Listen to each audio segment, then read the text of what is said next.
Deep under the frozen lands of Antarctica, a group of scientists worked in silence. Their project was called Deep Dawn. Officially, it was meant to study the layers of ancient ice, but everyone inside the base knew that was a lie. The government had sent them there to find something buried deep below. For months they drilled through solid rock and ancient ice. Then, one cold morning, the drilling machine hit something that was not rock. The drill broke after a loud metallic scream. The sound echoed through the tunnels like the earth itself was warning them to stop. When the crew checked the drill head, they found it burned and twisted. The sensors showed a massive object below, smooth and perfectly shaped, unlike anything natural. Dr. Ryan Cole, the lead scientist, stared at the readings. He had seen strange data before, but never like this. The object below them was made of a metal no one could identify. It reflected no signal, absorbed all energy, and gave back only one thing, a pulse, like a heartbeat. Ryan thought it must be an error, but then the heartbeat repeated. Soon after, strange things began to happen across the base. The computers flickered. Power dropped for a few seconds, then returned on its own. Some of the crew said they heard a low hum, a sound that came from the ice itself. It made their teeth vibrate. At first, Ryan ignored it. Then it became louder every hour. When they sent a small probe down the shaft, the live camera feed showed something impossible.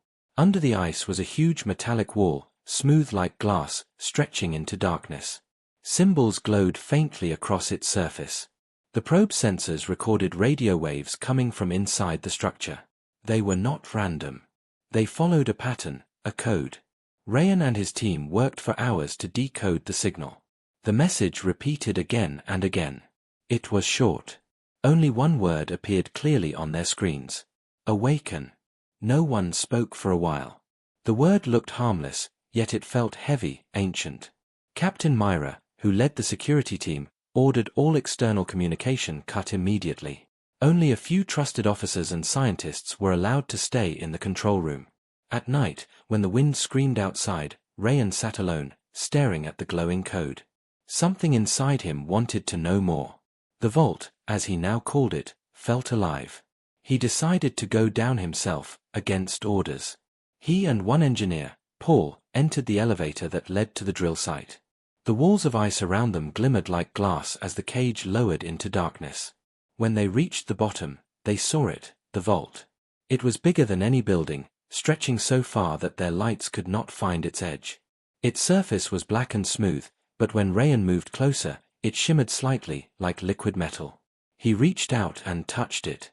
The surface was warm. Suddenly, the hum stopped. Everything became silent.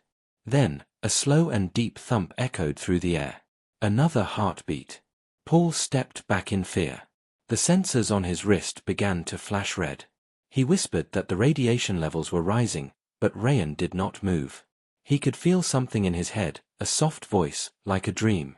Words formed but not in any human language. He did not understand them, yet somehow he knew their meaning. The vault was not asleep. It was listening. They rushed back to the elevator, but before they could reach it, the ground shook. The ice above them cracked. Alarms went off across the base. In the control room, Captain Myra saw the seismic readings spike off the charts. She called for evacuation, but the lifts froze. Every screen in the base turned black. Then, one by one, letters appeared on each display. Who dares disturb the sleep of gods? The message repeated again and again. The soldiers tried to shut the systems down, but nothing worked. The lights flickered, and the sound of the heartbeat filled every speaker. Myra shouted for Ryan's location, but no signal came from his tracker. Down in the shaft, Ryan stood in front of the vault, frozen in fear and awe. The surface of the metal began to move, forming shapes, faces maybe, or symbols he could not understand. The air became hot. The black metal started to open slowly, splitting down the middle. A bright light burst from the crack, so bright that Ryan had to shield his eyes. He heard voices again, not one but many, overlapping like 1,000 echoes. They spoke of the stars, of time, of war. He saw flashes in his mind, planets burning, fleets of ships crossing space, and giant beings made of light and steel. Then he saw Earth, young and green, surrounded by the same light that came from the vault. When he opened his eyes again, The vault was almost fully open. From inside came a blinding glow and the sound of moving machinery. Rayan took a step back. His radio crackled with Myra's voice, shouting for him to get out. But before he could answer, the ground under him exploded with light. The hum turned into a roar. The whole base trembled. Ice broke apart like glass. A final flash filled the tunnel, and then, silence. On the surface, Myra watched as the ground below the station cracked and sank. For a moment, she saw a beam of golden light pierce the clouds. Then it vanished. In the distance, the hum continued, slow, steady, alive. Somewhere deep beneath the ice, the gods of Earth had opened their eyes. The storm outside the Deep Dawn base had not stopped for days. Snow and wind covered the wreckage where the research station once stood. Only a few parts of the surface structure were still visible under the white ice. From the air, it looked like the world had buried the truth again. But under that ice, something had changed forever. Captain Myra sat inside the rescue shelter a few miles away, watching the live drone feed. She had lost almost everyone. The last seismic shock had destroyed communication and power. The government ordered a full evacuation, but Myra refused to leave. Her team searched for any sign of Dr. Rayan Cole.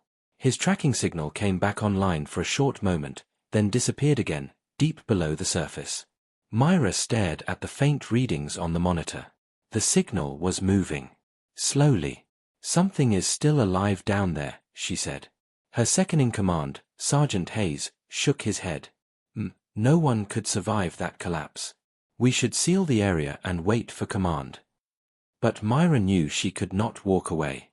She had seen things before the explosion that she could not explain. The computers wrote messages by themselves. The hum in the air spoke words that no human could create.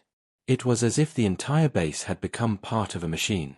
Myra loaded her rifle, attached the power battery to her suit, and stepped into the blizzard. Hayes cursed but followed her. 2 drones flew ahead, guiding them toward the frozen crater where the vault was buried. Under the ice, far below, Rayan opened his eyes. His ears rang with the sound of distant thunder. His body was covered in frost, but he was alive. He was lying on a cold metallic floor. Light pulsed slowly from the walls around him. He realized he was inside the vault.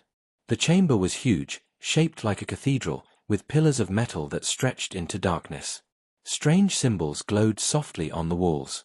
They looked alive, moving like living veins of light. Rayan tried to contact Myra through his radio. Static answered. He stood up, shivering, and walked forward. Every step echoed like a whisper through the endless hall. The ground vibrated slightly, as if something massive breathed beneath it. Then, he heard the voice again. This time it was clear, not through his ears, but inside his head. "You are not one of us, yet you carry the spark." Rayan froze. He looked around, but no one was there. The light grew brighter. From the far end of the hall, something began to move. A large figure stepped out from the mist. It was made of silver metal, shaped like a human but 3 times taller. Its eyes glowed with blue fire. Rayan's fear faded for a moment as he stared in awe. "Who are you?" he whispered. The giant spoke, its voice like thunder mixed with sorrow. "We were the first guardians of this world. We built your sky. We shaped your oceans. Then we slept, waiting for your kind to remember us. But you came not to remember. You came to steal." Rayan shook his head. "No, we didn't know. We only wanted to understand." The giant looked down at him. "Understanding comes with a price. The vault was sealed for a reason. You have awakened what should never wake." Before Rayan could speak again, the ground shook violently. A deep sound, like a heartbeat, echoed through the hall. The giant turned its head toward the ceiling. "They are waking," it said. "The others have heard the call." Above ground, Myra and Hayes reached the crater's edge. The ice was still cracking, releasing steam and light from below. They saw a spiral pattern forming in the snow, glowing with golden lines. The drones picked up energy readings higher than anything they had ever recorded. Suddenly, one drone's feed went black. The other showed something moving beneath the ice, a shape, long and mechanical, like a serpent made of steel. It slithered just below the surface, heading straight toward them. Myra grabbed Hayes and pulled him back as the ground exploded. Ice and fire shot into the air. From the hole, a metallic creature rose, screaming with a sound that shook the mountains. It looked like a mix of machine and beast, covered in armor plates with glowing lines running across its body. Hayes opened fire, but the bullets bounced off harmlessly. The creature turned its glowing eyes toward them. Then it stopped, almost as if it was scanning them. After a few seconds, it turned away and began digging back toward the crater. Myra watched it vanish and whispered, "It's not attacking, it's searching." Below, Rayan saw the same creature crawling along the walls of the vault. The giant looked at it calmly. "The sentinels have awakened. The vault's defense has begun." Rayan felt panic rise in his chest. Defense from what? The giant's eyes dimmed for a moment. From what is coming? The gods who built this world are not gone. They are returning. Before Rayan could ask more, the chamber lights turned red. A loud alarm shook the air. The giant looked up again and spoke softly, almost to itself. "The human world is not ready for them." Then it placed its massive hand on Rayan's chest. A rush of energy flowed through him. His vision blurred. He saw flashes again, stars, war, destruction, and something approaching Earth, something huge and ancient. When his vision cleared, he was lying near the surface again, surrounded by broken ice and metal. The vault below had sealed itself. Myra and Hayes found him moments later, half frozen but breathing. She knelt beside him. "Rayan, what happened down there?" He opened his eyes slowly, his voice weak. "They're not dead, Myra. They're waking up. And something else is coming for them." In the distance, under the blizzard's howl, the hum returned, deeper and stronger than before. The gods of Earth were no longer asleep. They were preparing for war. Snowstorm winds howled over the empty white desert of Antarctica. The deep dawn base was gone, swallowed by ice and light. Only a broken crater remained, glowing faintly under the clouds. The rescue team had already left, but Captain Myra stayed behind with Dr. Rayan Cole and Sergeant Hayes. The three of them sat in the cold shelter, trying to understand what they had seen. Rayan's hands still shook. His eyes looked distant, like someone who had seen another world. Myra wrapped a thermal blanket around him. "You were dead when we found you," she said quietly. "Then your pulse came back. What happened inside that vault, Rayan?" Rayan stared at the metal floor for a long time before speaking. "They called themselves Guardians. They said they built Earth. They said we woke them too soon." Hayes frowned. "Guardians? You mean gods?" Rayan nodded slowly. "They're not gods in the way we think. They're machines, or maybe something beyond that. They were sleeping here long before humans existed." Myra crossed her arms. "And now they're awake."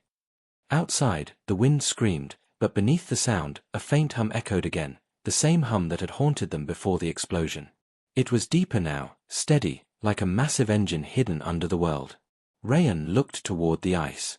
"It hasn't stopped. That means the vault is still active." The power inside the shelter flickered. The radio began to pick up strange signals, low frequencies repeating in patterns. Hayes adjusted the controls, and a voice came through the static.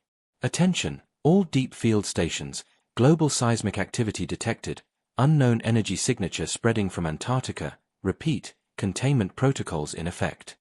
Myra exchanged a worried look with Hayes. "They're trying to hide it," she said. "They don't want the world to know." Rayan stood up weakly. "It's already too late to hide. The energy from the vault is moving through the planet. It's like it's connecting to something." Suddenly, the ground trembled again. The ice outside cracked loudly. Myra ran to the window and froze. In the distance, huge metallic shapes were rising from the ice, glowing under the storm. They looked like towers or antennas, each one pulsing with light. "What the hell is that?" Hayes whispered. Rayan's face went pale. "Those are conduits.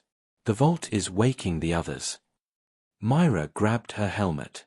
"We need to get to higher ground. Now." They loaded their supplies onto a snow crawler and drove into the storm. The sky above them flashed with strange colors, like lightning trapped inside clouds. Every few minutes, the hum grew louder, as if the entire continent was vibrating. After an hour, they stopped on a ridge overlooking the crater. From there, they saw the impossible. The crater had changed. The ice had melted into a perfect circle, and at its center stood a colossal structure made of black metal. It wasn't just rising, it was building itself. Pieces of debris floated through the air, assembling like parts of a living machine. Hayes stared in disbelief. It's making a base. Rayan shook his head. No. It's making a beacon. At that moment, the clouds split open. A beam of golden light shot straight into the sky, piercing the storm. The snow around them turned to mist. The light went so high that it vanished into the upper atmosphere. Then the hum stopped. Everything went silent. Myra held her breath. What did it just do? Rayan looked terrified. It sent a signal. Thousands of miles away, in orbit above Earth, military satellites began to malfunction. Some turned off completely. Others recorded something impossible, an object moving toward the solar system, far beyond Neptune. It was massive, dark, and surrounded by glowing energy. Back on the ice, the signal finally reached their radios. It wasn't human. The voice that came through was deep and cold, speaking in words that barely made sense. The Creator's return. Prepare the world. The transmission ended with static. Myra turned to Rayan. Creators. You said the Vault built Earth. Are they the same? Rayan's voice shook. Yes. The Guardians called them the gods. They built everything, and then they left. The Vault was meant to keep watch until they came back. Hayes gritted his teeth. So what happens now? Rayan looked at the glowing horizon. Now, they're coming home. Suddenly, the crawler's sensors beeped wildly. Something large was approaching from beneath the ice, fast. The ground around them started to sink. Myra hit the engine, but it was too late.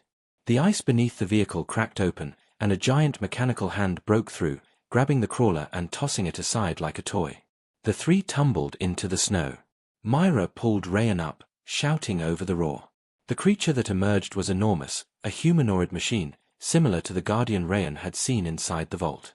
But this one was damaged, its armor broken and glowing red from within. Its eyes flickered, scanning the surface. Hayes aimed his weapon, but Rayan stopped him. Don't shoot. It's not trying to kill us. The machine took one step forward, each movement shaking the ground. Then, it lowered its head and spoke in a voice that vibrated through the air. The vault has opened. The gods will not forgive. Before anyone could react, the creature collapsed. Its body cracked open, and from inside poured a cloud of bright energy that scattered into the sky like dust. Myra shielded her eyes. What was that? Rayan stared in awe. A signal fragment. It's warning them. The others will hear it. He looked up at the golden beam still burning in the sky. They're coming faster now. Far above Earth, beyond the orbit of Mars, the void stirred. Something vast moved in the darkness, shapes that blotted out the stars. On the frozen planet below, the hum returned once more, echoing across the world. It sounded like a heartbeat, growing stronger, spreading across the oceans, the deserts, the cities. Humanity didn't know it yet, but the gods of Earth were not just awake. They were calling home their army. All across Earth, strange events began to happen. Satellites stopped working for no reason. Ocean tides moved against the moon. Compasses spun without direction. Power grids flickered in cities that had never gone dark before. The hum that began in Antarctica was now being heard in other parts of the world. Some said it was only the wind. Others said it was the planet itself breathing again. Captain Myra stood beside Rayan on the ridge, watching the beam of light still rising from the crater. It reached into the sky like a golden spear. Every few minutes, it pulsed, sending waves of energy that made the air shimmer. Rayan looked pale and weak. His body still hurt from the shock inside the vault, but his mind was restless. It's spreading faster than I thought, he said quietly. Whatever the vault woke up, it's connecting to the planet's core. It's like Earth itself is part of their machine. Myra turned toward him. You said they were guardians. Why would they need to wake up the planet? Rayan hesitated. Maybe they aren't waking it. Maybe they're taking it back. Before Myra could answer, her radio buzzed with static. A deep voice came through. Captain Myra, this is command. You are ordered to evacuate immediately. A containment fleet is en route. Do not approach the site. She looked at Rayan. Containment. They're going to destroy it. Rayan shook his head. They can't. That vault is part of Earth now. If they try to bomb it, they might kill the whole planet. The storm around them thickened. Lightning flashed through the sky, striking the ice with blue fire. The beam of light from the crater grew brighter, piercing through the clouds until it reached space. Thousands of miles above them, in Earth's orbit, the international defense satellites detected the beam. They sent data to every major government. Within hours, warships from different nations were heading south. The world didn't know the truth, but fear spread faster than any fact could. Meanwhile, in the underground vault, something ancient moved. The first guardian Rayan had met was gone, but others were awakening in the deep halls below. Their eyes glowed with silver fire as they walked through the ruins, speaking in voices that made the walls tremble. One of them stopped and looked toward the surface. The sky burns again, it said. The war returns. Another answered, then we rise once more. The creators must not find this world unprepared. Above, Myra and Rayan climbed into a damaged crawler, trying to find shelter before the next quake. Hayes worked the controls while Myra watched the scanners. Suddenly, every alarm on the dashboard started to scream. Energy surge. Hayes shouted. Something's coming from orbit. Rayan looked up through the cracked windshield. A trail of fire crossed the sky. At first he thought it was a meteor, but then he saw metal beneath the flames. It was a ship, huge, black, and covered in symbols like those on the vault's wall. The craft slammed into the ice miles away, shaking the ground like thunder. A wave of heat swept over them. The crawler flipped on its side, throwing everyone into the snow. Myra coughed, trying to stand. The crashed object glowed in the distance. Rayan's eyes widened. That's not from Earth. They ran toward it. As they approached, the ship began to open. The hull folded back like petals of a flower, releasing clouds of steam. Inside, strange figures moved, tall beings made of metal and light, their bodies shifting like liquid armor. One of them stepped forward. Its face was smooth and silver, with no mouth, only glowing eyes. When it spoke, the sound echoed in every direction. The call was answered. We return to claim our creation. Myra raised her weapon. Claim it from who? The being turned its head slightly. From those who forgot. Suddenly, the ground behind them exploded. Dozens of human drones, part of the containment fleet, fired missiles toward the crater. The machines from the crashed ship raised their hands, and the missiles stopped mid-air, frozen like insects trapped in glass. Then, with a single pulse of light, the projectiles turned to dust. Rayan stared in disbelief. They can control matter itself. The metallic being looked down at him. Your kind was never meant to forget us. You were meant to continue our design. But you lost your purpose. Myra lowered her weapon slowly. If you built this world, why are you destroying it? The being tilted its head. We are not destroying. We are resetting. The cycle must begin again. Before anyone could respond, the entire crater flared with light. The black structure at its center started to rise, lifting from the ground as if gravity no longer mattered. Beneath it, massive tunnels opened, glowing red like molten veins. The vault was no longer underground, it was becoming something new, something alive. Rayan's voice trembled. It's transforming. The silver being stepped aside as more of its kind emerged from the ship. They looked toward the rising vault. Their eyes glowed brighter. The awakening is complete, one of them said. Now the gods will see that Earth remembers. In orbit, satellites captured the moment when the golden beam expanded. For a few seconds, it reached far into space, brighter than the sun. Deep in the darkness beyond Mars, something answered the light, a pulse, enormous and powerful. Myra and her team felt it too, a vibration in their bones. The sky itself seemed to breathe. Rayan whispered, "They are here." Myra looked at him, confused. "Who's here?" He turned his eyes to the sky. The real gods, the ones who left them behind. Far above, hidden beyond the clouds, a shadow crossed the stars, something vast and alive, moving toward Earth with purpose. The hum returned, deeper than ever, shaking the world from its core. In cities far away, people looked up as their lights flickered and the ground vibrated. The gods of Earth were not just waking anymore. They were preparing to meet their makers. The world changed in one night. People across every continent woke to strange lights in the sky. The golden beam from Antarctica now pulsed like a heartbeat that everyone could feel. Oceans rose and fell as if pulled by unseen hands. Machines behaved like they were alive, screens showing symbols no human language could explain. Governments called it a global magnetic storm, but those who listened closely heard something else, a whisper beneath the noise, a voice that said, "The cycle begins." Deep in Antarctica, Captain Myra, Dr. Rayan Cole, and Sergeant Hayes watched the horizon burn gold. The vault had risen fully above the ice now. It hovered in the air like a giant black monolith surrounded by floating debris. Around it stood the silver beings who had arrived from the crashed ship. They didn't attack. They simply watched the sky, waiting. Rayan stared through binoculars. "They're not hostile," he said. "They're waiting for something, or someone." Myra looked up at the strange light spreading across the clouds. "You said the real gods are coming. What happens when they arrive?" Rayan didn't answer at first. His voice was low when he finally spoke. "The Guardians built Earth for them. Maybe it was a seed world, a place to grow life until the gods returned. But if we've changed too much, if we became something they didn't design." He didn't finish the sentence. Suddenly, the ground shook again. The vault's hum changed pitch, becoming sharper, almost painful. The silver beings all turned their heads toward the sky as a streak of light descended from space. It wasn't a meteor this time. It moved too precisely. It was a ship, but larger than anything human. The air cracked with sound as it entered the atmosphere, flames burning around its hull.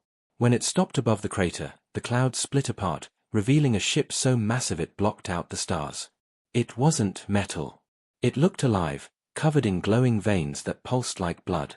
Hayes whispered, "That's not a ship. That's a creature." Rayan's heart pounded. "That's them. The creators." The Silver Guardians fell to their knees. Light burst from their eyes, and their voices echoed through the storm in unison. Their return. All life will kneel. Myra gritted her teeth. "I don't kneel to anyone." The air around them became heavy, pressing down as the massive being above the vault spoke. The voice came not from sound but directly into their minds, calm, ancient, and filled with power. "You have awakened what was never meant to wake. The Guardians were our tools. The world was our experiment. You have broken the design." Rayan clutched his head. The voice was too strong. "Who are you?" he shouted. The answer came like a storm. "We are the first makers. We shaped this world and 1,000 others. You were born from our code, but you have forgotten us. You build without purpose. You destroy without memory." Myra raised her rifle, though she knew it was useless. "If you built us, why return now?" The voice rumbled. "To correct what has failed." At that moment, the vault's golden beam shifted from the sky and struck the ground. The earth split open for miles, revealing glowing rivers of energy. Cities around the world felt the shockwaves. Mountains cracked. Volcanoes erupted. The planet itself began to awaken like a living thing. Rayan fell to his knees, shouting over the noise. "They're not just coming for the vault, they're rebooting the planet." The silver beings rose and began marching toward the hovering structure. The air shimmered around them. The black surface of the vault started changing shape again, forming new towers, new arms stretching upward. It was becoming something else, a bridge between worlds. Myra grabbed Rayan's arm. "We can't stop that thing, but maybe we can shut down the source." Rayan looked at her. "The core. If we can reach the core of the vault, maybe we can disrupt the link." Hayes nodded. "Then we move now."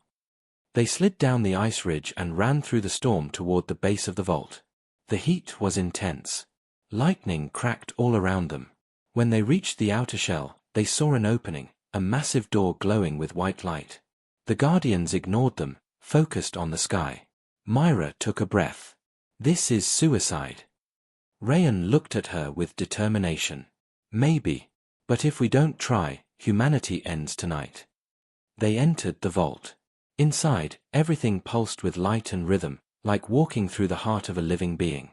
The walls moved gently with each hum. Strange symbols floated in the air, forming paths that guided them deeper. As they walked, the voice of the First Makers continued to echo faintly, speaking in tones that felt like thunder in their bones. Rayan realized something. The vault wasn't only responding to the gods. It was responding to him. Wherever he stepped, the walls brightened. Hayes noticed it too. It's reacting to you, document. Why? Rayan touched one of the glowing walls. A vision flashed before his eyes. He saw Earth as it once was, young, untouched. He saw the gods planting machines beneath the crust, creating life, waiting for it to evolve. And then he saw something they didn't expect, humans building their own path, breaking free from their creators. When the vision ended, Rayan gasped. We weren't a mistake. We were their evolution. Myra frowned. Then why do they want to erase us? Because we became something they can't control. They reached the center of the vault, a massive sphere floating above a pool of light. Energy arcs shot across it like lightning. Rayan pulled out a small device from his pack, a pulse disruptor designed to overload power sources.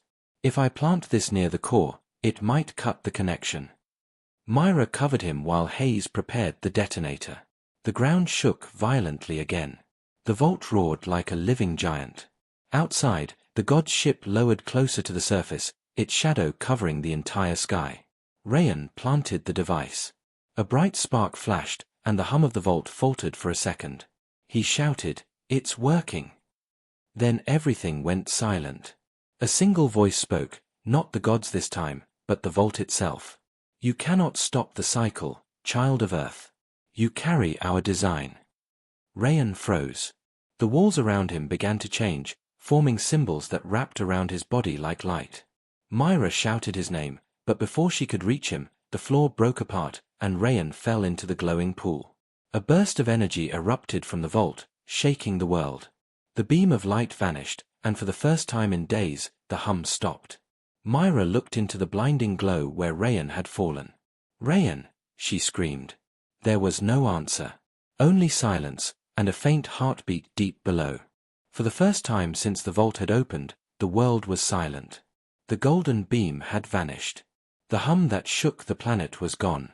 All that remained was the endless blizzard of Antarctica and the glowing ruins around the crater. Captain Myra lay on the frozen ground, her vision blurry. The air still smelled like burning metal. She pushed herself up and looked toward the vault. The massive structure no longer floated. It was half buried again, its black surface cracked and smoking. "Hayes," she called weakly. Sergeant Hayes crawled out from behind a fallen piece of ice. His suit was torn, his helmet cracked, but he was alive. "The beam's gone," he said. "Whatever Rayan did, it worked." Myra turned toward the place where Rayan had fallen into the glowing pool. The light was fading fast. Steam rose from the hole, but there was no sign of him. She took a step forward, her heart pounding. "Rayan." No answer came. Only the wind. Then a small tremor shook the ground beneath her boots. A faint heartbeat echoed again, softer than before, but steady. Hayes pointed toward the crater. Something's still alive down there. Before they could move, the sky above them flashed red. The god's ship was still there, but now it pulsed with violent light. Thunder rolled as the air filled with energy. The First Makers had noticed the disruption. A deep voice thundered inside their minds. "The link is broken. The vault has fallen silent. Who dares defy the design?" Myra gritted her teeth. "They know we stopped them." Hayes loaded his rifle. "Can't fight gods, Captain." "Maybe not," she said, "but we can run." They rushed toward the crawler, now half buried in snow. The engines sputtered to life just as the ground erupted behind them. A column of red light shot upward, slicing through the air where the vault once stood. From it, shapes emerged, tall, skeletal machines made of molten metal. Their eyes burned like fire. Hayes slammed the throttle, and the crawler sped away across the ice. The machines followed, moving faster than anything human. Myra looked back. They're not the Guardians. They're something worse. Rayan had said the gods built this planet as an experiment. Maybe these were their cleaners, sent to erase the failed creation. The crawler bounced over broken ice, engines screaming. The storm ahead thickened until they could see nothing but white. The radio cracked alive again with human voices. Antarctic Zone Command to all units, do you copy? Massive energy surge detected. Orbital fleets preparing strike on unknown entity. Repeat, total strike authorization granted. Myra's eyes widened. They're going to nuke the site. Hayes cursed. We'll be caught in it. Keep driving, she shouted. Behind them, the god's ship began to glow brighter. Energy built around it, forming spirals of light that reached toward the sky. The massive creature ship was charging something, maybe to defend itself, maybe to respond to the human attack. And then, through the noise of engines and storm, a voice whispered in Myra's ear, calm, familiar, human. Myra. She froze. Rayan. The voice grew clearer. I'm here. Hayes looked at her, confused. What are you talking about? She ignored him. Rayan, where are you? I'm part of it now, he said softly. The vault isn't destroyed. It merged with me. I can see everything, the vault, the ship, the world. Myra gripped the radio mic. You're alive inside that thing. Not alive like before, Rayan replied. The vault tried to understand me, and I understood it. I know what the gods plan to do. Then tell me how to stop them. A pause followed. Static filled the radio, then Rayan's voice returned. They want to reset Earth, burn the surface, keep only what they need. But the vault was made to protect the planet's core. I can use it to defend the world, but I need power, more than the vault alone can give. What kind of power? The human networks. The satellites, reactors, the grids. I can connect through them, but you need to reactivate the array at the Deep Dawn station. Myra blinked. That base was destroyed. Not completely. There's a backup under the southern ridge. If you can reach it, I can use it as a bridge. Hayes turned the crawler toward the coordinates Rayan sent. The storm grew worse, snow cutting visibility to almost nothing. Lightning danced across the sky as the god's ship prepared to strike. Myra, Rayan said again, his voice fading in and out. If this works, I can stop them, but I might not come back. She clenched her jaw. You'll come back. You're not done yet. The crawler finally reached the southern ridge. The entrance to the old tunnel was half buried in ice. Hayes blasted it open with charges. They drove inside, the metal doors closing behind them. Inside the tunnel, old lights flickered weakly. The backup array still existed, a massive ring of servers and reactors humming deep underground. Myra rushed to the control panel. Okay, Rayan. We're here. His voice echoed faintly. Good. When I say now, you activate the main switch. Outside, the sky turned crimson. The god's ship unleashed a beam toward Earth's surface. The air burned. At the same time, a fleet of human warships entered the atmosphere, firing everything they had. Missiles streaked through the sky like stars falling from heaven. The explosions lit the world. The god's beam collided with the human barrage, and the entire sky became white fire. Inside the tunnel, Rayan's voice shouted, "Now!" Myra slammed the switch. The ground trembled as the array came alive. Power surged through every cable, every wire, racing across the planet. The vault's ruins began to glow again. The light spread outward, connecting oceans, mountains, and cities. Around the world, machines powered up on their own. Satellites turned their sensors toward the stars. Humanity's entire digital web became one living network. And in the center of it all, Rayan's voice echoed across the storm, no longer human, but something greater.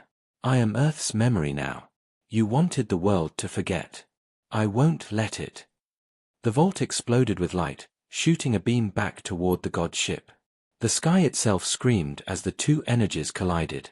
Myra shielded her face from the blinding glow. Hayes shouted over the roar. "What's happening?" She whispered, "He's fighting them." Above them, the heavens turned gold and red, a war of light unlike anything ever seen. And in that burning sky, the gods realized their creation had finally learned how to fight back. The world burned with light. For minutes that felt like eternity, the sky itself became a battlefield. The vault's golden energy clashed against the red storm from the god's ship. Waves of power tore through the clouds, bending air and space itself. Every blast echoed like thunder across the earth. Inside the deep dawn tunnels, Captain Myra held onto the rail as the ground shook violently. Sparks flew from the machines around her. Hayes was shouting something, but his voice was drowned by the deafening roar. "Rayan!" Myra yelled into the MIC. "Can you hear me?" A moment of static, then his voice came, calm but distant, like an echo in her mind. "I'm here. The vault is alive again. I can feel everything. The oceans, the cities, even the satellites in orbit. The planet is awake." Hayes stared at the glowing screens.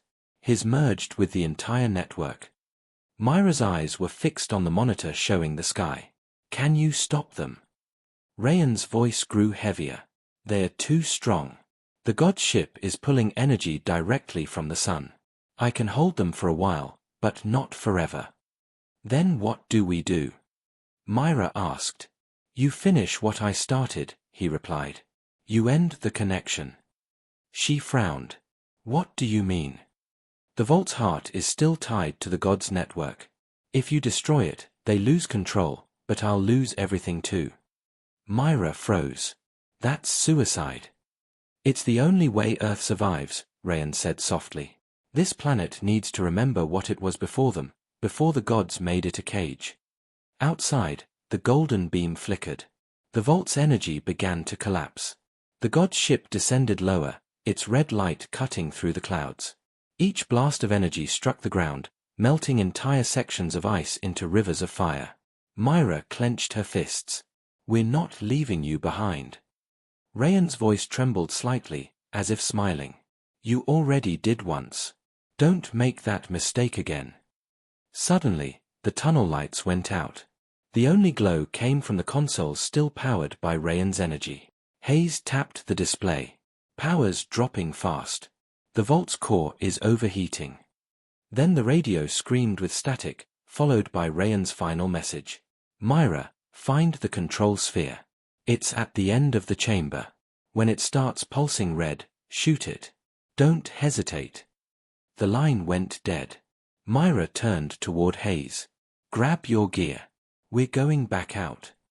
"Back out? That's suicide," he shouted. She looked at him, determination burning in her eyes. "So was coming here." They climbed back into the crawler and sped through the tunnels toward the surface. The ice above them cracked and collapsed as the battle raged overhead. When they reached the exit, the storm nearly blinded them. The sky was a war of color, gold against red, lightning against flame. The god's ship hovered low now, its massive hull spreading across the horizon like a black sun. Beneath it, the vault pulsed weakly, its golden glow fading. Myra and Hayes ran toward the crater. The heat was unbearable, but they pushed forward. As they reached the edge, they saw it, a sphere of pure light floating above the vault's heart. It pulsed red, then gold, then red again. "That's it," Myra said. She raised her rifle, but her hands shook. The wind screamed, carrying Rayan's voice faintly through the air. "Myra, now." Tears filled her eyes. "I'm sorry." She fired. The bullet hit the sphere. For a moment, nothing happened. Then a shockwave exploded outward, throwing both of them to the ground. The red light vanished, replaced by a brilliant white flash that engulfed the entire crater. From orbit, the human fleet saw it too, a single pulse that spread across the atmosphere like ripples in water. The god's ship stopped moving. Its red glow dimmed, and cracks appeared across its surface. Inside the ship, the god's voices echoed in confusion. "The link is broken. The vault has turned." Then, a new voice filled the void, powerful, clear, and filled with purpose. "You wanted creation without memory. But memory is what gives life meaning." It was Rayan. His voice was no longer human. It was vast, woven through the energy itself. The god's ship began to crumble as golden light tore through it from the inside. The great machine split apart, falling into the ocean with fire and thunder. The red storm vanished, replaced by calm skies glowing faintly with dawn light. Myra opened her eyes slowly. Snow fell again, gentle, quiet. The vault was gone, leaving only a smooth, glassy plain of melted ice. Hayes groaned nearby. Did we win? Myra didn't answer. She was staring at the horizon. The sun was rising, painting the sky gold. For a brief second, she thought she heard Ryan's voice one last time. Thank you, for remembering. She smiled faintly.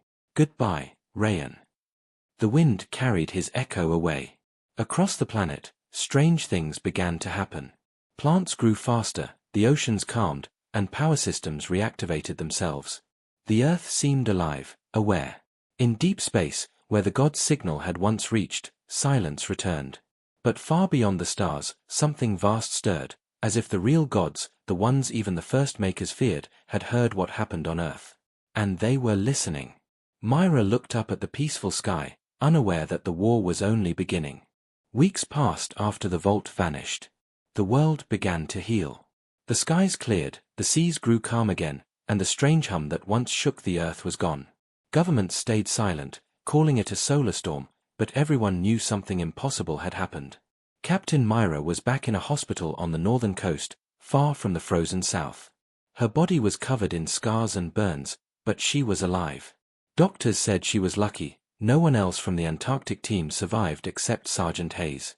At night, Myra would sit by the window, staring at the stars. The sky looked different now.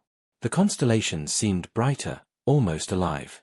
Sometimes, when the world was silent, she thought she could hear a faint heartbeat deep beneath her feet, like the earth breathing. One morning, Hayes visited her. His arm was in a sling, but his usual grin had returned. He handed her a tablet. You should see this. The screen showed new satellite images of the Antarctic. The crater was gone, replaced by a massive circular lake, glowing faintly gold beneath the ice. Radiation levels are normal, Hayes said. But look at this. He zoomed in on the image. In the center of the lake was a small island, and on that island, a single structure stood, black, smooth, and shaped like a pillar. Myra's heart skipped a beat. That wasn't there before. No, Hayes said. It showed up 3 days ago. Our scientists can't explain it. But the readings match one thing, the vault's energy signature. Myra stared at the image. Deep inside, she already knew what it meant. Ryan. That night, she dreamed again, the same dream she'd had every night since the explosion. A vast ocean of light. A voice whispering her name. Myra. She turned in the dream and saw Ryan standing before her, not human anymore. His body was made of light and dust, like a reflection in water. You're alive, she whispered. In a way, he replied softly. I became what the vault was meant to be, a guardian, not a weapon. The gods tried to erase Earth's memory. Now I carry it. Myra took a step closer. Then why can't you come back? Because I'm part of the planet now. Every current, every signal, every storm, they're all pieces of me. I'm watching, protecting. Tears filled her eyes. You sound like one of them now. Ryan smiled faintly. Maybe. But unlike them, I remember what it means to be human. Before she could speak, the dream began to fade. His final words echoed in her mind. They will return, Myra. The ones who made the gods. Be ready. She woke up gasping. Outside, thunder rumbled, but there were no clouds in the sky. Days later, Myra and Hayes were flown to a secret facility near the coast. A small team of scientists was waiting. One of them, Dr. Kyra Lorne, greeted them with a nervous smile. We've detected something strange, she said. The pillar in Antarctica isn't just metal. It's transmitting signals, not outward, but upward. Upward? Myra asked. Yes, Kyra said. Into space. It's like it's calling to something beyond the solar system. Hayes frowned. You think the gods are coming back? Kyra hesitated. No. This signal is different. Cleaner. Stronger. It's not a weapon, it's an invitation. Myra stared at the holographic projection of the pillar. The golden light around it pulsed slowly, like a heartbeat. "He's sending a message," she said quietly. "To who?" Hayes asked. Myra looked up at the stars through the window. "To whoever's listening." Far away, beyond Mars, something stirred in the cold darkness. A colossal structure moved silently through the void, larger than any planet, older than any star. Its surface shimmered with symbols older than language itself. Inside, ancient minds awakened. They spoke in thoughts that echoed across the emptiness. Child signal detected. Origin, Earth. The Guardians failed. Shall we begin reclamation? Silence. Then, a single voice, deep and commanding. No. Let it grow. The child remembers. Perhaps, it is ready. The massive structure turned slightly, its lights dimming again as it drifted deeper into the dark. On Earth, Myra stood on the beach at night, staring at the horizon. The waves glowed faintly gold under the moonlight. The air felt alive, humming softly, the same hum that once came from the vault. Hayes walked up beside her, hands in his pockets. "You think he's still out there?" She smiled sadly. "He's everywhere." They watched the sea together. Then, for just a moment, a streak of light crossed the sky, not a star, not a ship, but something older. Myra whispered, "He's watching." Hayes nodded. "Then maybe we still have a chance." The wind picked up, carrying a faint whisper across the waves. Neither of them spoke, but both felt it, a promise, ancient and human. The earth slept again, but not in silence. This time, it dreamed with open eyes. And somewhere deep beneath the surface, the voice of Rayan, Earth's new guardian, echoed in the dark. "The gods may sleep, but humanity has awakened."